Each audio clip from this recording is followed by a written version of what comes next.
I know this guy. Rudy, how are you? What is he doing here? Okay. Okay, so the surprise worked. Welcome to the session, which is going to be an introspection or an in-depth analysis of Miguel, his background and his personality. Miguel has been a long-standing friend, colleague, and classmate, originally from this small, insignificant country called Portugal. Wharton students, but not a normal one, one that achieved a double degree. While we were all partying, he was studying and partying. One that has extracted a ton of value from his MBA because in addition to a double degree, he got a wife out of it, which is right. And I think since graduation 15 years ago, or 16 years ago, 15, more than 15 years ago, I forgot, We're going for has 17, embarked, has embarked on a global career with a well-known consulting firm. And in addition to that success, has been prolific in expanding and spreading his DNA and reproducing little buggers that are entertaining his life. So, right. Miguel, welcome to today's session. Thank you. Thank you. What an introduction. Welcome. What an introduction. My introduction to Rudy is going to be very simple. I could talk about his wonderful wife, his beautiful kids, his international career, consultant, entrepreneur. He was the ex-Europe Club president, co-president, and all the wonderful things that he did. But the best way is, after Elon Musk, Rudy is our most successful entrepreneur in our class. And that's more than enough. I don't know about that, but I'm trying. I don't smoke anything, but too bad. We already miss you here in London. Too bad that you left. I'll be back on a regular basis. Don't worry. I still love the island. Very good. Very good. Your kids are still around, right? They're here in school? Yeah, I have 3 of the 4 children who are still on the island. As the educational system in the UK is wonderful, But one of them is coming. It's complicated. It could take up an entire session. Just explain what each one of them is doing and what are they changing. Yeah. Correct. So for the audience, if you have children aged 16, 14, 12, or 10, and you're interested in education in the UK, feel free to ping me. I have a few pieces of advice that I could share. That was brilliant. Very specific. I love it. Miguel, let's start with you. So we want to know a bit more about your origin. We know you're Portuguese, but I don't think you grew up necessarily in Portugal. I think you grew up all over the place. If you could share with us a bit sort of your early years. Yeah, absolutely. So how to summarize it? So I am probably a 3rd generation of immigrant, in a way. So my grandparents in the early 40s, and I imagine Europe was a mess at the time, and Portugal especially so, they migrated to a Portuguese colony at the time, that it was Mozambique in Africa. So that's where they went. It was common for people to get out and just, I mean, it feels like one of those movies, right? That you go and get a piece of land and start cattle, put your house and start doing a living, right? It was a land of opportunity. So my grandparents moved there. My parents were born there, and they were born, raised, educated, and married there. And I was born there as well. But in 1975 was an era where there was kind of like communist revolutions in Africa. So a lot of European countries lost to colonies, basically. So Portugal lost those colonies as well. And we had to flee out of the country. And my family, my grandfather, lost everything. And and then they came back to Portugal. And Portugal, imagine million plus people going back to such a small country. There were no jobs or opportunities. So my parents basically had to move out. And then funny joke, my dad always tells me that he had three opportunities to go, three options. He had Canada, he had Australia, or he had Venezuela. And guess which one he chose? The most stable, future-proof environment. So we moved to Venezuela at the time. And then he got into a job and he started moving. So we moved a lot around Latin America. We tried a couple of times to go back to Europe and Portugal, but just things didn't work out. So we ended up returning. So raised in Latin America, between Venezuela, Argentina, Peru. I spent several years. That's my background. And then I studied there. And when I started working, my first job was in private equity in emerging markets. So I kind of like continued traveling in the region. But you have a Portuguese passport. It's the only passport that I have. Thanks to your parents who were at the time in Mozambique and then moved to Venezuela. Right. So both my parents are Portuguese and I have only one passport. So that's where you grew up, and then you went to uni, not in Venezuela. I went to uni in Buenos Aires. No, I went to uni in Buenos Aires. Why was that? Well, the country was doing well, and I had a couple of friends. Well, I don't know if you know this, but so I was really into music, and I was about to choose a career in music, and I was kind of like undecided. So I started a band, and Buenos Aires was kind of like a good vibe place. So that's why I moved there. Well, you played in the Follies, no? Didn't you play guitar? I played in the cultural show. In the cultural show, I played in the cultural show. Yeah. You ran it. Yeah, I ran it as well. I was running with Himla, which she mentioned in the previous interview that you did, Elena. Yeah, we were talking about it. So raised in the region, really, traveling quite a bit. So Miguel, of all the places that you've lived and called home, like maybe temporarily, is there one place that you feel that you call home that like maybe like has the most, I don't know, vivid childhood memories, or you feel the most connection to? It's a great question. I asked that many times. Not one place, no. It's almost like you feel like you have different parts of yourself attached to different places. I mean, there's a few places that really are close. I mean, Buenos Aires is one because I spent quite a lot of time in certain years there. But even after school, I continued traveling. So I lived in Australia 5 years, which I love, and I really had a good time. So Sydney is a great place. I spent some good years in Madrid as well. Madrid is a great place. I have a lot of good friends. But Miguel, for me, the acid test is when the Football World Cup is there. No? Who are you ultimately supporting? No? Yeah, it depends. I support many teams. Portugal, Argentina. Who has? It depends. It really depends. No. It's not like I have one team. Portugal, Argentina. No, probably Portugal. But for example, lately, my wife is French, so I've been supporting France as well, doing my good job as a husband. But when the final is Portugal-France, I went for Portugal. You go for and the kids? They went for France. The three of them were in France in the Euro Cup. And it was really funny. I need to tell you a story. It was really funny. So I talked to my kids, and I'm like, FaceTime, just a face. So are you ready for the match? Yeah. And who are you supporting? Oh, Portugal, of course.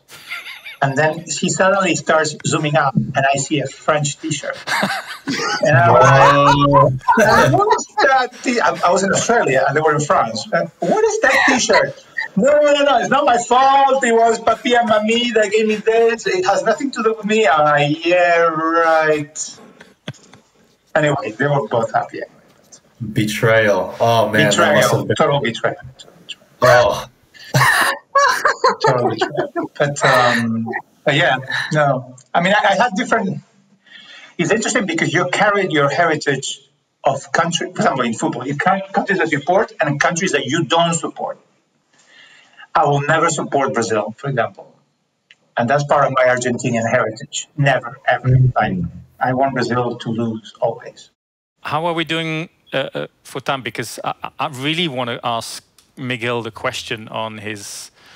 It's like he and some mean-spirited people in our on our Wharton WhatsApp group claim that Miguel just posted a picture from 15 years ago. So and I'm that's not true. That's not true. I have to make that claim. That picture, that's a Bain picture, and it was taken probably 5 years ago when I was 41. But I also saw a picture in the last 12 months of you with some of your children. And I was like, oh my God, this guy is like, he hasn't aged at all. What's his secret? So my hypothesis is the following, Miguel. Now, Sonia worked... Has to do with Sonia in cosmetics, I imagine. Sonia worked in cosmetics. She worked for Estée Lauder, if my recollection is right. And so correct. My suspicion is that she used you as a guinea pig with lots of sort of beauty and anti-aging cream. Unfortunately, she had no idea of which one worked, but clearly some of them must have worked. So is that the source of it, or you just eating stuff, or is just the genes? What is it that kept you looking so young? Yeah, nothing. I don't use nothing. We use nothing. Oh, come on. You can't tell that to the audience. There must be a secret. There's no secret. But I mean, I don't have a long beard or anything. I hardly shave once a week. So it's not. You don't sleep more than other people. You don't drink less booze than other people. No. Genetics. 100%. I mean, I'm not getting old. I mean, you have like some wrinkles, and I'm getting white hair, but not as fast as other people. I connect with some friends from high school, and they're all white hair or getting bald, etc. I know. So there's no. You don't have a single hair that's gray, because from here. I have a few. I have a few. You have a few. But you have, but I kind of like need to get close to the mirror and look for them. Well, look, I was hoping to get some insights to. No. But if you ask Sonia, she will recommend you La Mer. La Mer is the best cream for wrinkles. Yeah. La Mer. Okay. Well, La Mer. And that's not. Is that Estée Lauder? No. Yeah, Estée Lauder. You go to the duty free and look for the aquarium. There's usually like a little aquarium with little fishes swimming. That's what it's like. You and I spent a lot of time in this wonderful place in Philadelphia, this sort of house, which was a place where there was an intense place of gathering, meditation, mental spirituality. Yes, a place where people could meet and reflect on life and like. A stimulating place, I would say. Absolutely. So what happened to this place? Did you go back? Yeah, of course. I always walk in front of it every time I go back to Philly. I don't think so. Rumors. So when we left, it was still, and we had that. We fulfilled all the rituals of taking it over, catering it, sharing it, and then handing it over. I think rumors are that the next class or the following class made a big mess out of it. And so they couldn't, apparently they didn't rent it to Wharton students anymore. So they didn't feel the spiritual guidance that you had left on They didn't fulfill the commandments. Yeah. and I think now they kind of like redesigned the building and now it's just kind of like a modern residential building. And I don't even know if the layout of the place is the same. It was a funky layout. If you remember, it had like a big living room with a bar, and then I do remember I do remember every single corner of that place. Yeah, and it had like stairs down. Probably you went down to my room. It was kind of like stairs down and stuff. Yeah. Might I ask, where was this sacred house located? 1908 Spruce Street, ground floor. Okay. Yeah, it was one of the legacies of the 2004 class. No, luckily there were some other legacies that lasted longer than the house. I think on our WhatsApp group there were sort of a few things. There was the foam party. It keeps on, which was started our year. Keeps on living. I think the beach week in Miami was the other one. Right. Before our class, they went to Atlantic City, and then we somehow displaced the beach week to a proper beach in Miami. So luckily, there's sort of other legacies that left. It's funny how one remembers all these parties, right? And you don't remember the class. No, because with hindsight, and this may be a question about the takeaways at Wharton, and maybe I can answer. So for me, Wharton has always been this place where I had to balance being seriously enough to do the coursework, but at the same time realizing that it was all about the networking and meeting people. And so if you were partying too much, you weren't looking reliable enough. And then, what sort of relationship would you then be building? So it was finding that right balance of being serious and reliable and do the stuff, particularly when you were part of a team. You couldn't drop the ball.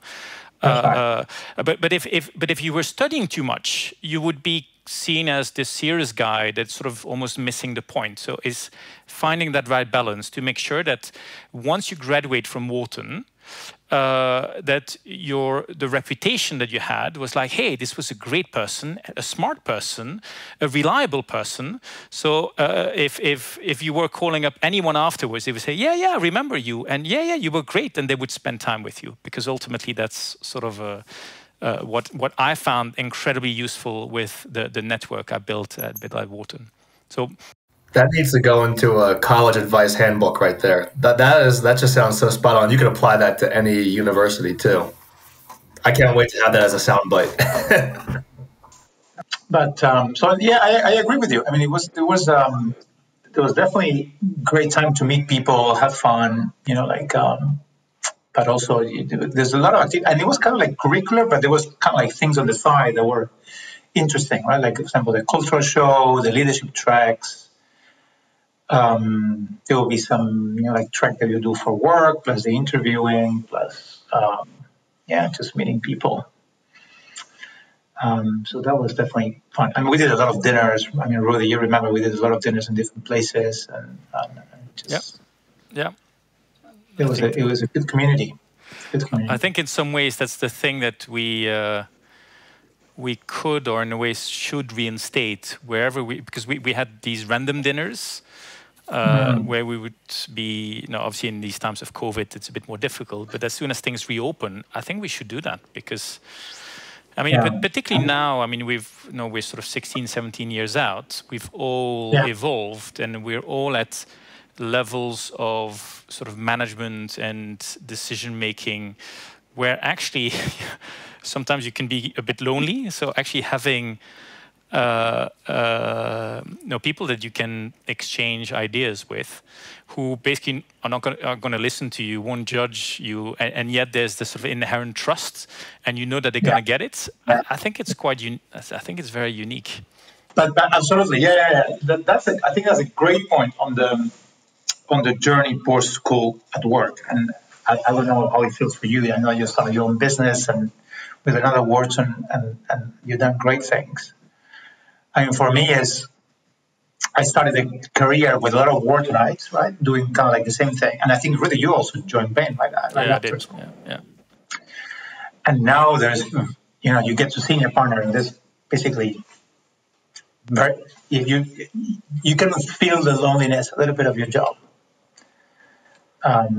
So really, it's only the people that go back to you 15 years are people that you trust, and they see you not with the eyes of where you are today, but Exactly. the silly person that you were 15 years ago.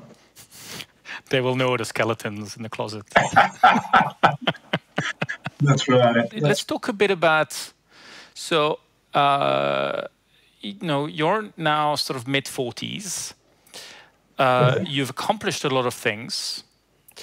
What is the dream? What you're sort of in the middle of your life with lots of experience. What do you want to accomplish in sort of the second half of your life? Is there any sort of dream that you're looking to achieve? And maybe sort of the reason why I ask that question is because it's one that I've spent an increasing amount of time thinking about, and some of it was driven by this book, which is, how are you going to measure your life? Yeah. Which some of you may have read, which I thought was very, very powerful. And if you make decisions with that in light, it actually, it frames how you make the decision. Yeah.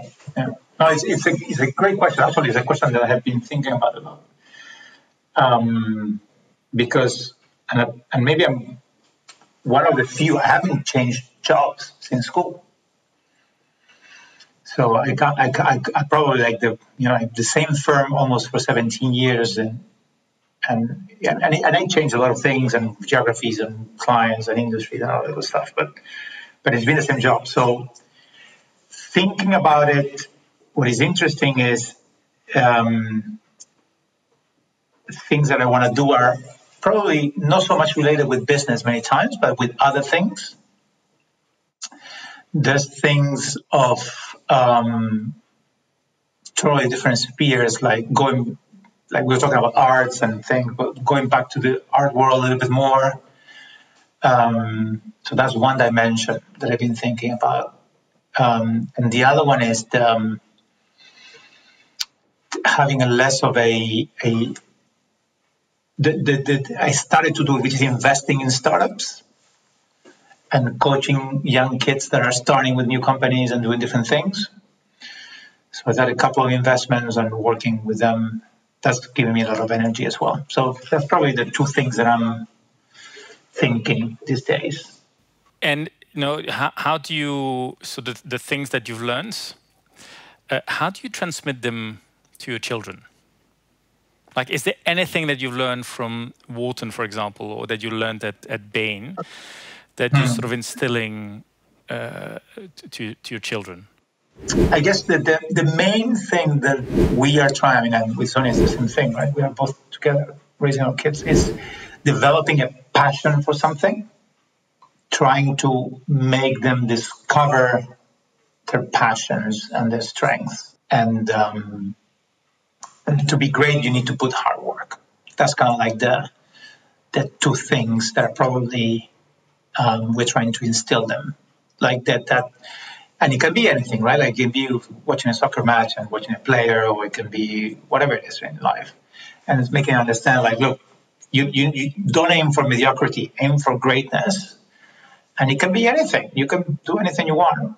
But discover your passion and what you're good at, and channel that energy into something. If you could give like advice to the world about like how we kind of stop this, these tendencies towards confrontation and like us versus them, like what's your, like, how do you think we solve this problem as a world, as a global society? It's a tough question. I mean, I don't know. I mean, for me, traveling is a cure to a lot of problems that we have, I believe. Like, I don't know if it happened to you, really, but many times you're like, and now with Brexit, and you read the newspaper in England and you read the newspaper in France, and you're like, this is ridiculous. The same thing positioned in totally different ways. And you're like, now there's like fights because of, I don't know how many fish and Georgia. And you're like, come on, guys, like, really? So I guess it's as simple as learning languages, traveling, spending time with people that are not from where you are, and just realizing that we are all very similar. Like, we are all in this life trying to get better and have fun, and we all have very even though we look very different, we have very similar backgrounds and very similar fears and dreams and paradigms in our head. If I can add to that, for me, it's putting oneself in the other person's shoes. So I tend to follow politics in the US, for example, quite closely. And I will actually spend time on Fox News. I'll spend time on CNN, and I'll spend time on MSNBC to sort of try to get the same. I mean, obviously there was the events on January 6th, and you see how things are being described and depicted.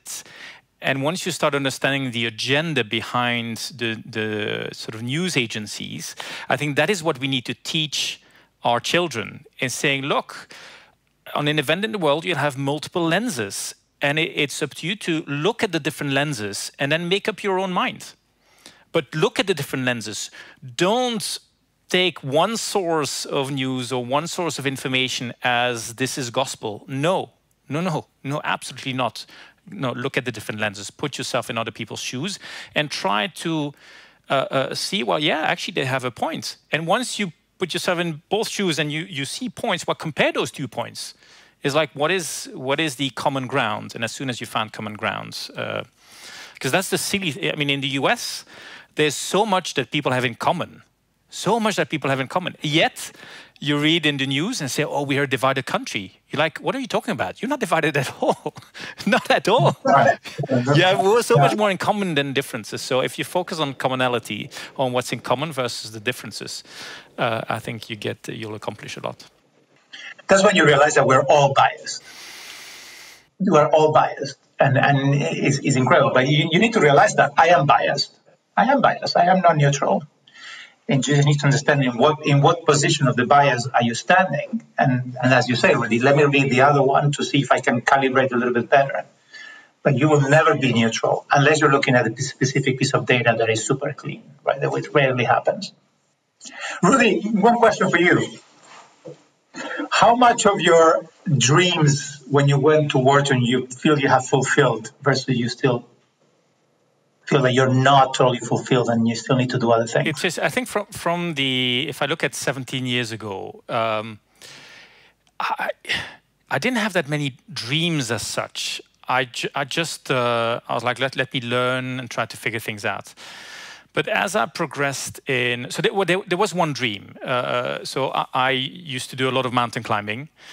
And so there was one mountain that I promised myself I would climb before I turned 40, and I failed at one, which was I wanted to climb Mount Vinson, which was the highest summit on the South Pole.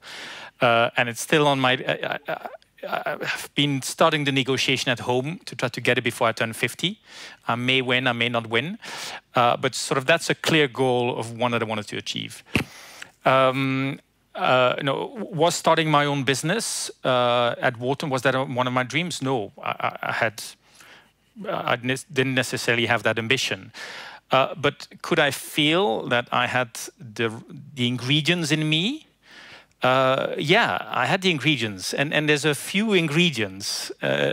So one is this sort of this exuberant optimism. No, which is, well, if there's a problem, no worries, we'll sort it out. Hey, I need to sell to a prospect, and he tells me no, it's not a no, it's a not now, and I'll figure out a way to get in. So there's exuberant optimism, there's like nothing is impossible type of attitude. I sort of always had that somewhere.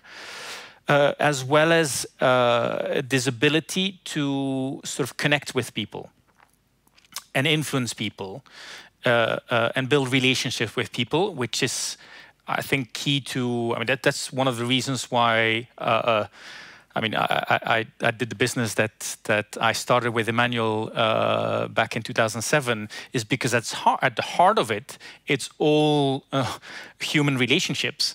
And from all the alumni, from all the Wharton people, I'm probably the one, or I'm probably one that milked the system the most. Because if I look at my investor base, half of my investors are Wharton alums. If I look at my clients, in the early days, half of my clients were Wharton alums. when we were opening new offices around the world, I recall calling Ratul in Delhi when we were talking about opening offices in India.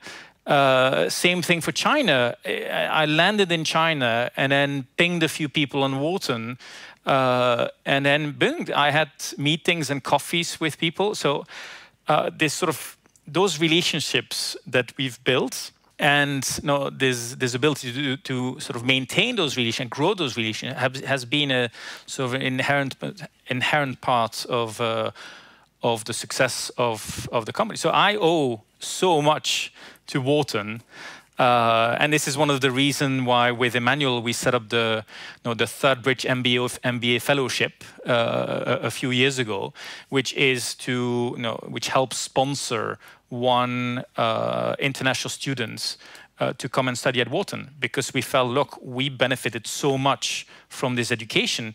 We want to spread that and make it easier for our people to benefit from that same education. That's amazing.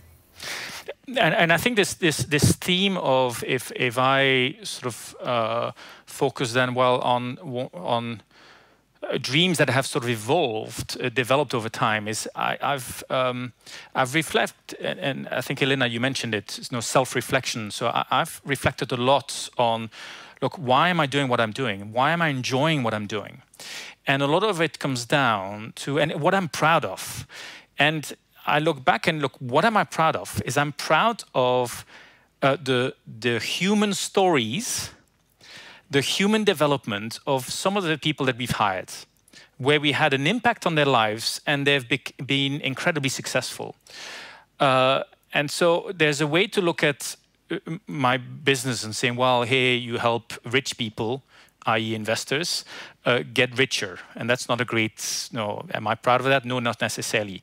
But there's another lens, which is I hire a lot of people around the world and I train them up by exposing them to smart people and their what they invest in and their due diligence processes.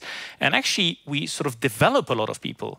And so in my self-reflection, I was like, okay, but if that's actually what we're doing is develop people, that's like very close to educating people. So is there something that we could do to then help education so that it's not limited to my employees, but it's sort of applicable to the rest of the world? And so increasingly you think about, well, what could actually help solve the world's problems? Well, we'll solve the world's problems through educating a large number of people, because that ultimately is going to be the source of solutions. And so this focus, I've been playing with this for the last sort of 3, 4, 5 years and saying, I would be keen to figure out a way of how, the company that I've started with Emmanuel, how we could use some of those assets to then benefit education. And an example of that is it could be, well, hey, I studied engineering. I did 5 years of mechanical engineering. I remember, and I probably did 3,000 or 4,000 hours of lectures. And out of all those hours of lectures, sometimes I wasn't really paying attention, but I remember one where there was someone from the business world who was in the classroom. And I still remember it today because it was like, oh, this is different. And so I'm like, bloody hell, what if we could bring someone from the business world in every single classroom around the world? So imagine you study biology, you have a lesson on the reproduction of bees. Well, would it be cool if you could have, I don't know, someone who's worked for 20 years in sort of honey manufacturing, who could actually share with the student body saying, hey, you know what, this is the theory, but this is the practice. So that people just sort of connect the theory with the practice and sort of get inspired by potentially the stories of the honey maker. Anyway, so lots of ideas like, well, how do you increase your impact on the rest of the world? So that's now my dream is that. Is like how I'm going to achieve that. That's fantastic. Yeah, I love that orientation towards giving back. I think that's something that's kind of all upon us, you know. And I love how you mentioned how Wharton is basically what's like inspiring you to do that. I think they'll be very happy to hear that. Yeah, and look, I think it's a fantastic institution. No, I'm a executive board member of Wharton, and I think the school is led in a fantastic way. That it was the previous dean, or now Erica James. I think we're in very good hands. Very inspiring leadership, and I think Wharton is going places. Speaking of Wharton, something that we've traditionally asked our guests, I'll put the spotlight back on you, Miguel, just to kind of fill in a hole. I know you talked about how prior to Wharton, and believe it was in Argentina, you worked in private equity. So I can definitely see some ties there to Wharton. But I'm curious, like, to kind of hear the story of what led you to Wharton specifically. Did you apply to a bunch of different MBAs? And was Wharton your top choice, or kind of how did that all shake out? So, it was a couple of things, right? So first was the MBA, which for me was something that I wanted to do since I was in uni. So it was kind of like, okay, I'll finish the undergrad degree, but I want to do a master's. I think, and it was kind of like always have a view of, okay, if I want to do it, I'm going to do it in a top school. And it was, you get this top three. I remember at the time it was the top three, which was the Harvard, Stanford, Wharton, we call it top three. And then there was this 7, but anyway, they were part of the top 3. So that was one. And then the second, so I'm an accountant. That's my undergrad, and a business major. So I knew accounting and the basics of business. And then I did 4 years of private equity. And coming out of that, with a very strong finance background, and working with investments and companies and putting business plans together, I was very aware of the human side of it. And very aware that the heroes were the management that were able to translate a business plan into motivating a group of individuals with a compelling vision, clear value proposition to the customers, and really drive that. So I kind of like stepped away from the finance world, and I was stepping into more of the management. And also, I always had this multi-country lens because that's who I was. So for me, the international element was very important. And then I started seeing the dual degrees. And then the dual degrees, there were only a few schools that had them. And Wharton was one that had the Lauder International Studies degrees. And other degrees were 3 years, and I felt like 3 years was a lot. And Wharton was just 24 months, which was 2 years on the calendar. So that's why I said, okay, Wharton is going to be my top choice. And then you kind of like, I remember doing the tour and visiting the schools, and I always tell, I do recruiting every year for Bain, so I always tell people, yeah, you're here interviewing for Bain, for McKinsey, for BCG, and many others, right? But at the end, you need to go and talk to someone and visit, because you will get the cultural gut feeling of, do I belong here or not? And I remember vividly being in Harvard and saying, I don't belong here. I remember being like, no, I couldn't. And I remember vividly being in Wharton and saying, yeah, I connect here.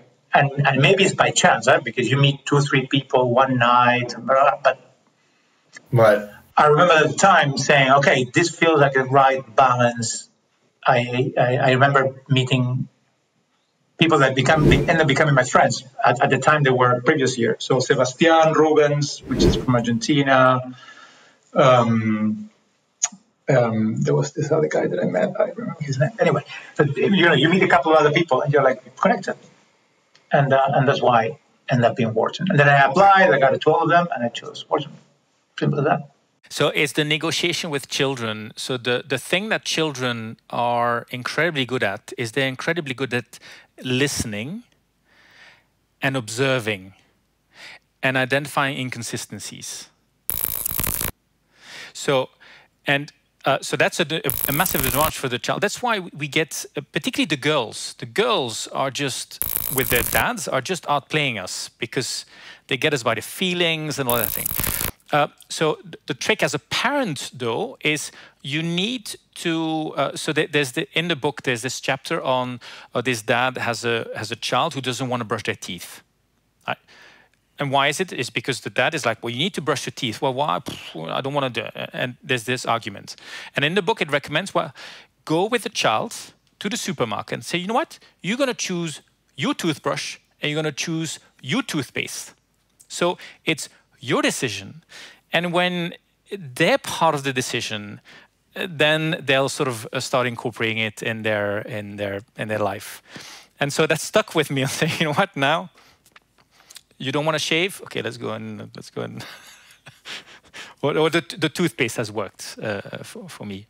But that's sort of an example of how you negotiate with children and involve them in the decision. Yeah, I'm not sure if you have this in mind when you say pivot, but you talked a little bit about before you went to Wharton how you were considered music and pursuing that, and how that's something in the later parts of your life that's something that you want to get back into. I'm kind of curious to hear about those aspirations as well. Yeah, I mean, for me, one thing that I'm realizing is, I mean, through life, you are, let me give you this metaphor. You're a few things, right? And then suddenly you start ramifying and do different things and go different places and meet different people and you can become different selves in different space-time dimensions. But I'm getting to the point that I'm like, you know what? I am the same thing.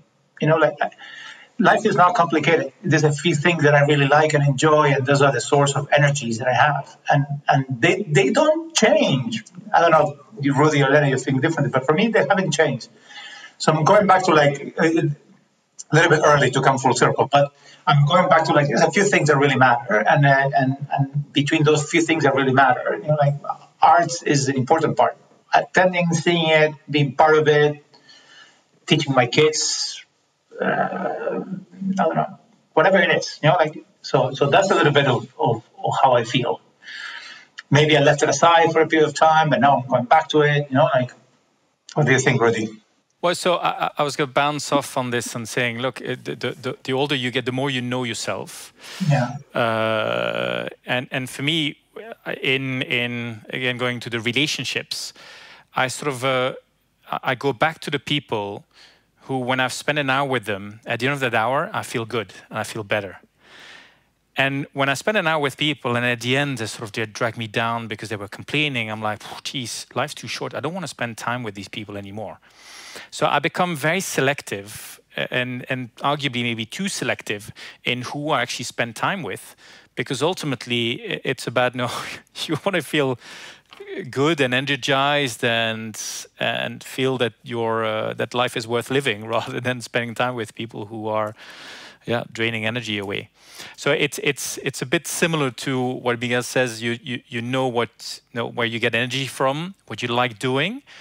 And it's true. Now, in what you like doing, it's finding the right way between staying in your comfort zone and pushing yourself outside of your comfort zone, because ultimately you're only learning if you push yourself outside. Right? And so in relationships, what I try to avoid is staying always with the same people, but continue to meet other people. But there I'm quite selective in these new people. Some give me energy, great. Those that drain me, I'm like, that's it. I'm done. Now, Miguel, I'm interested. As we don't have. I'm a big fan of people making mistakes, going through failure, learning from them, and becoming stronger as a result. So, if I could ask you, Miguel, since Wharton, what has been your biggest challenge? What has been your biggest mistake? What has been the big thing that you have to overcome? And what did you learn from it? Big question. Oh my God. And it can be anything, business related or your personal life, or.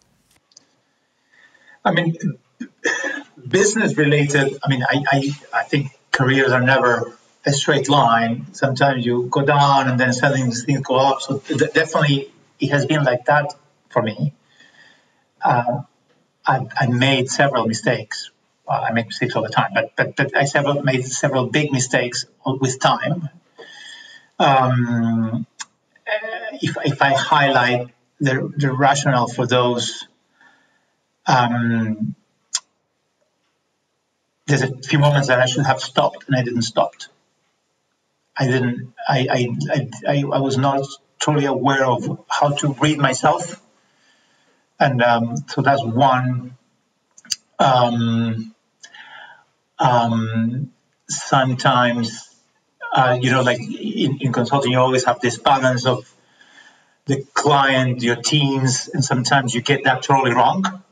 And I think that was another big lesson, especially back to your comments of team, Rudy. I mean, and now I came back a lot to that. And I think I made mistakes with me and with other people that I learned. And I know that like sometimes when you get into certain situations, you have power to define people's career. And you need to be super thoughtful of that. So definitely I've done those mistakes as well. Another mistake, another thing that I think we were doing and kind of trying to cross correct is don't cut the generational of traveling all the time. That's something that I felt that I had to do. So that's why we returned to London. We came to London 5 years ago and I'm staying put now. Saying, okay, I don't want my kids to go to the same thing that I went through, and I want them to be more grounded, for example. That's another thing that I saw myself leaning into that again, and I'm like, I don't want to do it purposely. I still want them to be internationally aware, but I want them to be grounded somewhere. Those are probably the biggest. And maybe there's a few of not taking enough risks, I could think.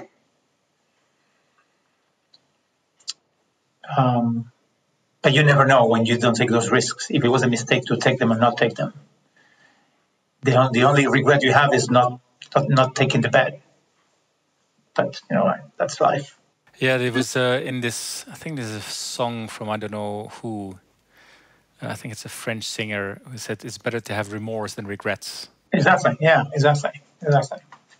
So on that one, I've learned that I have a remorse of a few situations that I should have jumped here and done something different. It was a higher risk, but it could have been good or not, and you never know.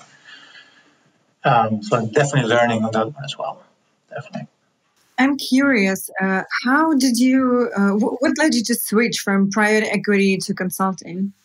For me, was I think I mentioned it before, it was getting tired of the finance world and realizing that was not for me. I remember sitting down at the tables of the management presenting and having the investment bankers and coordinating the financing round and what debt are you going to put in it. And coming out of that meeting, and I'm like, the hero here is the CEO. Everyone else is just piggybacking on what he's doing.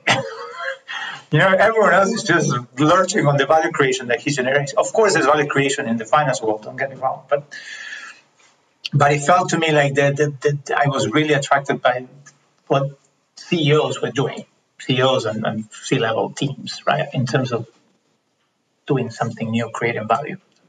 It felt like everyone else was spinning around them.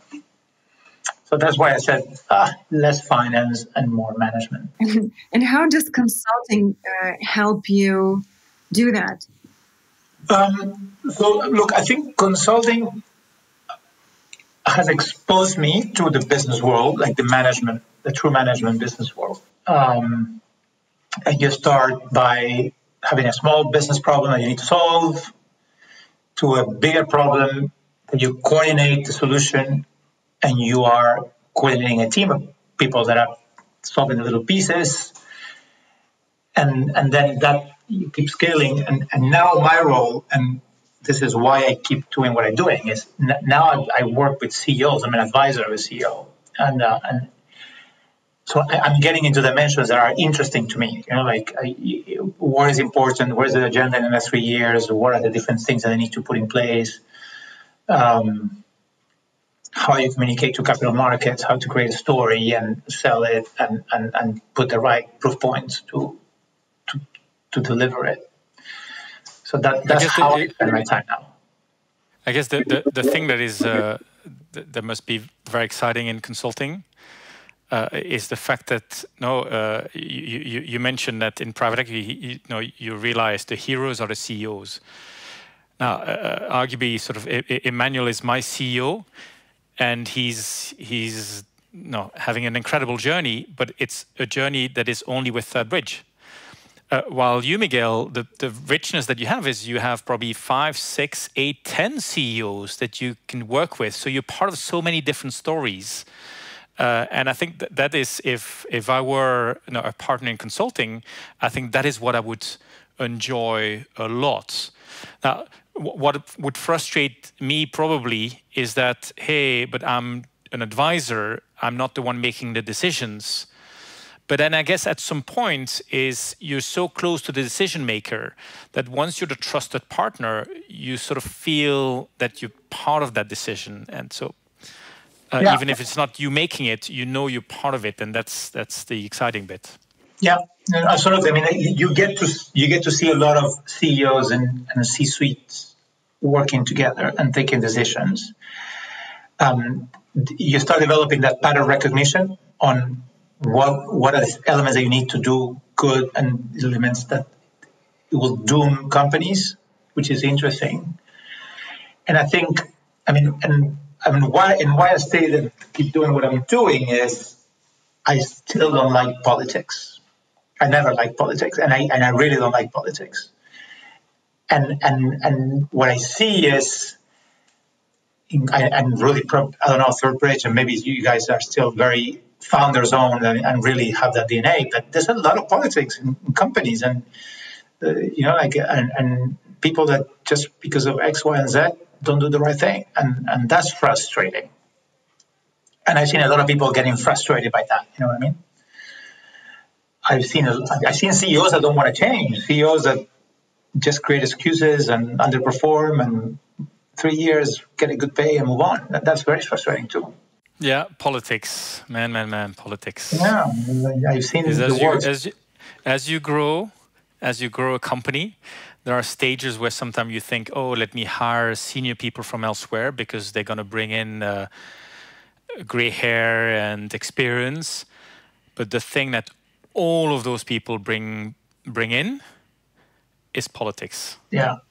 And it's about finding those that actually didn't like to play politics, but had to, versus those that actually thrive on the back of politics. And the many mistakes that we've made is getting rid of political animals too late. That's interesting. That's you smell them, get rid of them because they're selling their own story. They care about their own story, about their own journey, not the journey of the rest of the organization. It's very detrimental. Now, maybe as we're getting closer to the end, Miguel, we don't want to market you. So at Bain, your partner, you've specialized in a specific sector, right? Yeah. Is it still telecom? Yeah. Or so it's now media. It's broader now. What is it now? What I do is what we call TMT. It's a telecom media technology. That's mostly what I do. And what I do is transformations, which is, I usually spend a long time with a few clients. So my clients I can spend 2 years, 3 years with one client, and really usually turnarounds or really totally transformative agendas that they need to drive. That's how I spend my time. So for the audience, now you know who to go to if you need yeah, of course. Transforming, you want a great advisor. Now you know. I never worked with a Wharton alum, so I would be delighted. Absolutely. We need to change that. I think 10 years from now, you should look back at this session and say, actually, this is the one that changed my path. How is Third Bridge doing? Do you need some help, Rudy? Well, we're believe it or not, we're applying a lot of the Bain principles. You know, the focusing on the core, focusing on the core, and the beyond the core, which were the two sort of instrumental books. And it's amazing how much of that we, particularly the beyond the core, how you should think about adjacencies. And we don't have time, but I'm working on some bloody exciting stuff. So for the audience, if you are an investor or if you are a consultant, give me a call, and I'm happy to share some of the red hot shit I'm working on. Very nice, very nice. You know, like our latest book is called Engine 2. And he's interested. Engine 2. Yeah, and he created a clash. I mean, just for, not to bore you guys, but at Bain, we've always been about, there's always more room to do at the core. Don't do crazy things. Look at your core. There's a lot of stuff to be done. But we did, we did this analysis of value creation in the last 5-10 years.